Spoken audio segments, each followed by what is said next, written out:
Is it possible to lose 250 pounds and keep it off? Not without God's help, according to Teresa Shields Parker. Teresa tried nearly everything, including gastric bypass surgery, but she discovered that what she really needed was available to her all along, and she joins us today with her story. Welcome to the Harvest Show, Teresa. Thank you so much. Okay, so we stand corrected. We've been saying 250 pounds, but it's really 260 pounds, right? Today, yes. Today? Who knows what it'll be tomorrow? Yeah. Oh, you're still losing weight? Yeah, I think I still have 20 pounds to lose. Yeah. Okay, so take us back to your life before you were, what was your total weight? What was your 430 highest? was my highest weight. Wow. Yes. 430 pounds. Yes. So have you always struggled with weight? Yes, Okay. always, pretty much, most of my life. You know, I started out with this idea that food was comfort. You know, you learn that young, and I had this wonderful grandmother who fed me all of these great Yes. foods. Going to grandma's house, you could have as much as you wanted to eat, of as many kinds of wonderful foods you wanted. And it was really a struggle for me when I came to the conclusion that I needed to begin to eat healthy, to actually tap into the fact that it was okay to do that. It wasn't dishonoring my grandmother by not feeding my family all of these foods that I grew up with, this cultural identity. Sounds like we had the same grandma. You know, and if you didn't eat, it's like, well, it's wrong. Are you Yes. sick? Don't Yes. is something the matter? Yeah. You know, don't you like the cooking? You know. And then there's also the reverse of when I'd walk into her house, it would be, oh, honey, you would be so pretty if you would just lose some weight. Oh my goodness. And then the other hand, and I just baked oatmeal cookies, and they're in the tin, Right. and you can have as many as you want. So it was a lot of confusion as to, I'd imagine in your mind, what was appropriate. Kind of talk to us about your diet, not your diet. When you weighed 430 pounds, what was a typical meal like for you during the course of a day? It always included any kinds of things made with sugar and bread, you know, sugar and flour, any kinds of those kinds of foods. Any meats would be breaded and fried. You know, any vegetables would be in a casserole.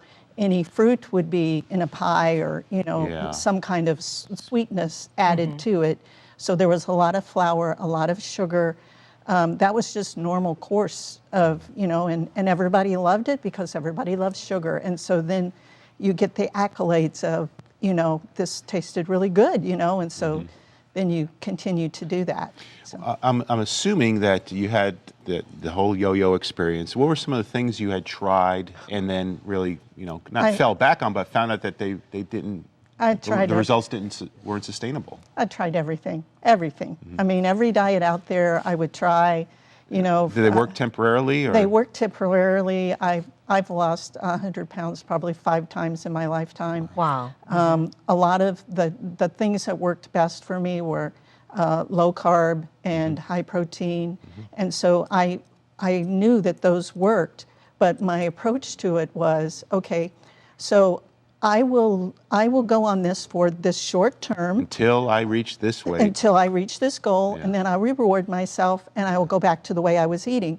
I did not have in my mind that this was a lifestyle change. And that's so important for anyone on the journey to understand that change is transformation, and change is total. The old is gone, the new is come. I mean, that's what Jesus tells us. If I can ask a follow-up question. As we had mentioned, you also had gastric bypass surgery, which I think seems to be, in this stage, a lot of people look to that as a real solution, as I've done all this other, and it hasn't worked, but this is really going to work. But it didn't work, did it? You know, it worked like everything else. I call it the monster yo-yo, you know, because when you get to a certain point, you can't eat sugar for about a year. You get to a certain point, and then you can start again. And I was mad for a year, actually. I did this because I wanted something to fix me. I wanted the magic cure. And this was the ultimate magic cure. Let's cut off your stomach. Let's you know, surely this will fix me. Right. But it didn't fix this. Yeah. It didn't fix my brain. It didn't fix the ache in my soul, even though I was a Christian. And every time I would walk into church or be in the presence of any kind of spiritual meeting or anything like that, this was the conviction that always was on me is that God told me back in 1977 how to conquer this particular problem.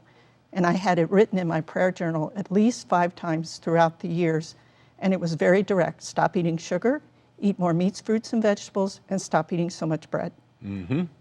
And I was like, okay, let me figure out the best way to do that. I didn't understand stop meant stop forever. Right, and it's a pretty simple, Yes. formula or answer to prayer, isn't it? Yeah, Yeah. it is. So you've chronicled your story in Sweet Grace, how I lost 250 pounds and stopped trying to earn God's favor. Talk about that part. So that had something to do with your weight gain, trying to always please God? Well, yeah, I was trying to please God by what He told me. He told me this, I knew what He had told me to stop eating the sugar. And so I was trying my own formula to do that, how to conquer this. But I didn't have the whole aspect of I had to give it up. I wanted my cake, which was weight loss, and I wanted to eat it too, literally.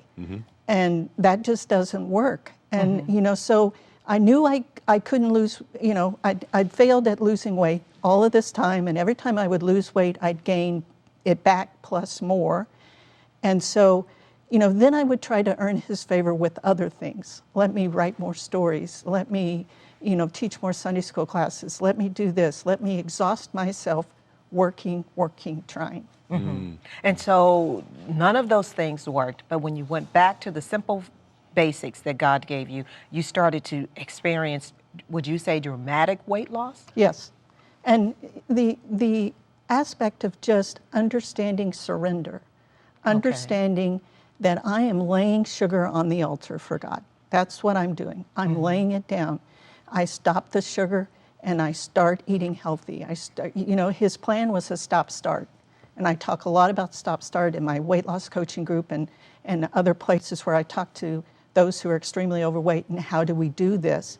It's a stop-start. You stop something, you start something else, because that's how change works in the brain. You've got a neural pathway that says sugar, so you override that with something else. One of the things I overrode it with was fruit, because fruit has fiber and water, and the sugar in fruit does not hit your bloodstream so fast.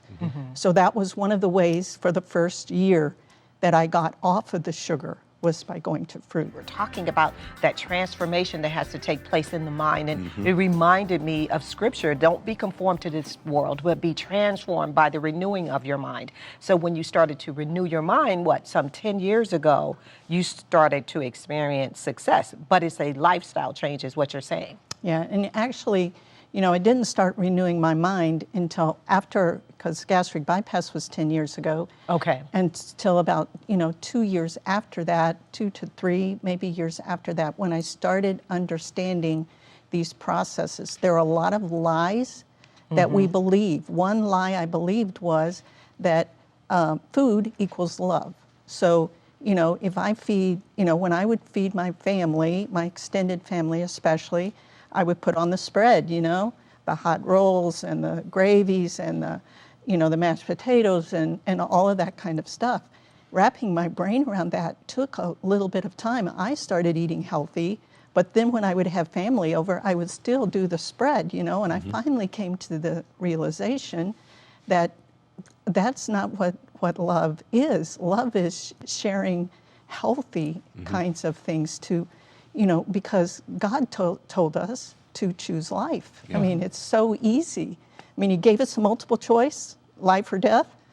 Choose life that you may live and your descendants. I like what you shared about the stop-start, because, that's the way it works. And when you get a revelation, when God speaks to you, for example, just, if I want to get the darkness out of the room, I don't have to get all the darkness. I just got to put the light on, and it'll fill the darkness and expel the darkness. So you got to replace. You can't just stop. You got to replace that which we're doing with something more powerful and more beneficial than what you're used to. And so there's a lot of choices, though, I'd like you to speak about when it comes to these kinds of things. Like if you don't eat mashed potatoes, there's other potatoes you can eat, right? You can have a low glycemic sweet potato. Yes. Instead of sugar, you can sweeten something with, like you said before when we were off camera, mashed bananas, Yeah. for the natural sweetness. So it's not like you're going to be missing something for the rest of your life. You're replacing with something better.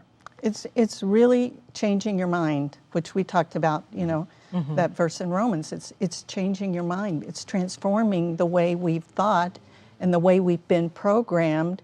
And, I don't blame my grandmother for feeding me great stuff, I mean, stuff that was good farm food, that you had to feed Well, to. and you're out there working 9 or 10 Yes. hours and doing some heavy Yeah. labor to burn all that off. Yeah, so I don't blame her, and I don't blame, the man that molested me as a kid, and this fear that I had of protecting me, so from advances from men. I was going to ask you, you said that it was, basically food was a comfort to you. What was the discomfort in your life? Yeah. So this man molesting you led to this journey. And so many people are emotional eaters or eaters as a result of some kind of event that took place in their lives, and they don't know how to handle it. Yes. For the person who's watching today, dealing with that underlying issue, what was that like?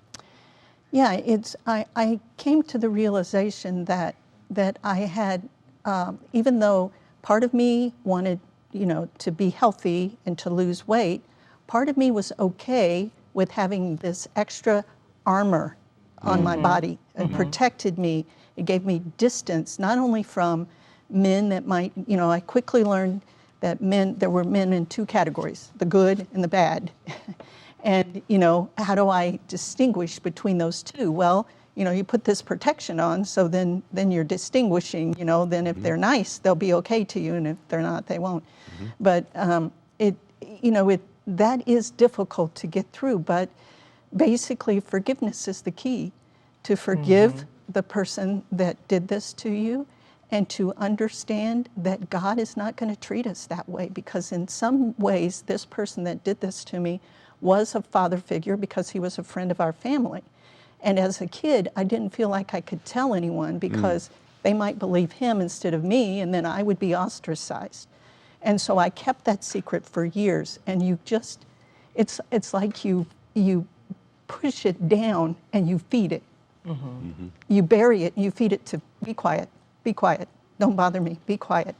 And you keep feeding it, you keep feeding it. And what we need to do is reveal it, do the forgiveness thing, and ask God to come in and reveal his truth to us, that we do not have to be afraid, that he is with us always. Well, and now you're revealing that truth to other people as a weight loss coach. You also have another project out called Sweet Change, and it's true stories of transformation from other people. Yes, and we have people in the book who are just beginning their journey, and one who's lost 145 pounds, my brother who has lost 100 pounds, my son who has lost 50 pounds, different people like that are in the book, a couple of ladies who've lost 100 pounds, and yet some who are just on the journey, just started, maybe lost 30 pounds, something like that, but they have tapped into this idea of that a diet is not where it's at, lifestyle change and changing your life for the better, because our body is the temple of the Holy Spirit, and he wants a good place to live. Not only that, he wants us to be healthy to do kingdom work. That's right. Yeah. We are a flabby bunch of soldiers. I've never heard it put that way, but it's so true. Yeah, and we joke about it from the pulpit. I mean, what's the biggest joke in the church? It's like we can joke about this because it's it's not something that's particularly listed. Don't eat sugar in the Bible. It doesn't say that. Wow, thank you so much, Teresa, for sharing your story with us. Such an amazing story. To connect with Teresa, go to teresashieldsparker.com or go to harvest-tv.com for a link to her projects, Sweet Grace and Sweet Change.